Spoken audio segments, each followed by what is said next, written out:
Donc, bonjour à tous, aujourd'hui on va faire une petite vidéo en fait sur un problème que j'ai décelé sur la colonne de direction.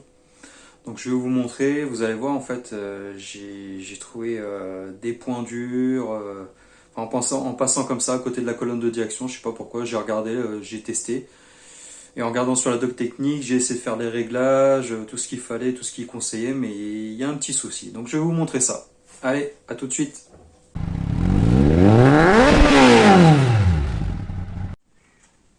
Alors petit retour, donc en passant à côté de la moto, je me suis aperçu qu'il y avait un peu de jeu dans le T de direction en fait. Donc bah, j'ai pris la doc technique. Ils disent que tu as la bague qui est là, crantée comme ça. Donc tu peux resserrer et régler le jeu. Sauf que j'ai resserré, il n'y avait plus de jeu le T de direction, donc dans la direction. Sauf qu'il y avait un petit peu il y avait comme une petite résistance.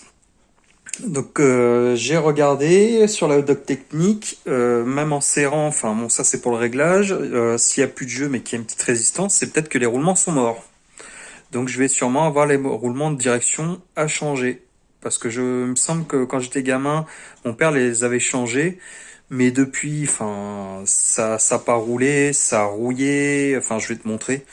Honnêtement c'est dégueulasse, donc pour le nettoyage ça va pas être plus mal en fait de l'avoir démonté.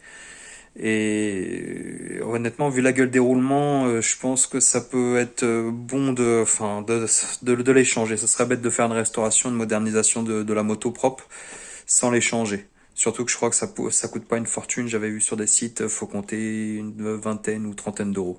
Faut que je regarde. Je vais te montrer en fait les roulements. Donc toi, tu me diras ce que t'en penses peut-être dans les commentaires ou quoi. Mais moi, honnêtement, je pense que je vais les changer. Donc regarde la gueule des trucs. Ils sont pas, enfin ils sont marrons, c'est la graisse qui a vieilli quoi. Mais il y a des petits points de rouille là, des petits points de rouille là. Même si tout avait été bien graissé, mais là c'est plein de cochonneries, de poussière. Et là celle-ci, je la trouve un peu enfin je trouve qu'elle bougeait un peu trop. Et comme je te dis, on aurait dit qu'il y avait, enfin, quand tu tournais le T, une fois que j'avais resserré pour plus qu'il y ait de jeu, donc il y avait plus de jeu, mais il y avait comme des graviers, comme des petits points durs, donc je pense que ça a dû, enfin, ouais, ça a été changé, mais avec le temps, il y a peut-être eu un peu de jeu, il aurait fallu vérifier, puis il y a plein de poussière qui s'est mis dedans, plein de sable, de poussière et tout, et ben, ça a bouffé les roulements. Et puis comme là, on voit qu'il y a des petits points de rouille, peut-être que les petits points de rouille ont été dedans aussi. Donc eh ben, il va falloir bien nettoyer, reponcer tout ça.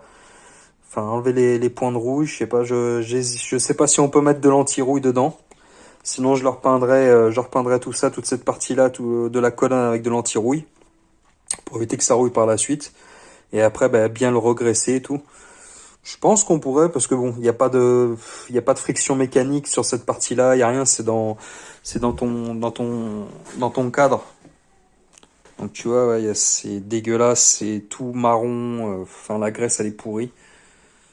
Donc je sais pas comment ça va se passer. Est-ce que ça va être du sport pour remettre des roulements? Je sais pas. On va voir les roulements. J'ai pas de machine pour le chauffer. Mais j'ai vu que celui-là, celui du haut il s'enlève facilement. Celui-là du bas, je pense que ça devrait sortir aussi facilement.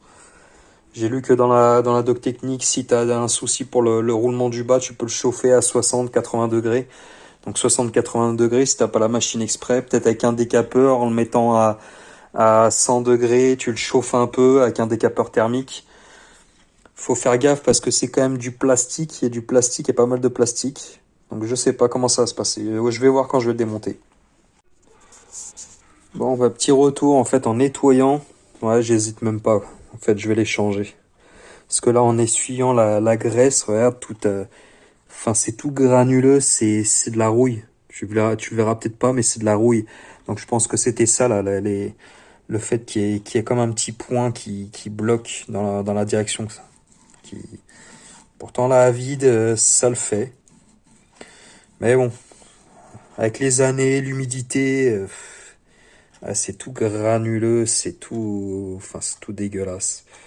C'est C'est vrai, on dirait comme s'il y avait du sable. Ben, en fait, le sable, ben, c'est l'espèce de rouille. On le voit dans la graisse, en fait.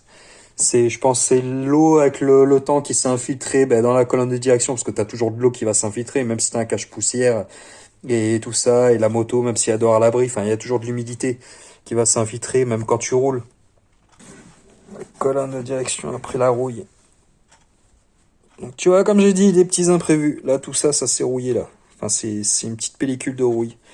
Donc, en grattant avec tout ce qu'il faut, avec une brosse métallique et poncer un petit peu léger, et mettre repeindre avec de l'anti-rouille, voir. Par contre, ce roulement-là, je pense que ça va être une galère. Ça va être une galère. Le roulement du bas de colonne, ça va peut-être être une galère. On verra bien. De toute façon, je vais les changer. Je vais essayer de le sortir et les changer. On verra. Sinon, bah, j'irai voir un spécialiste. Et puis, bah, encore une dépense de plus.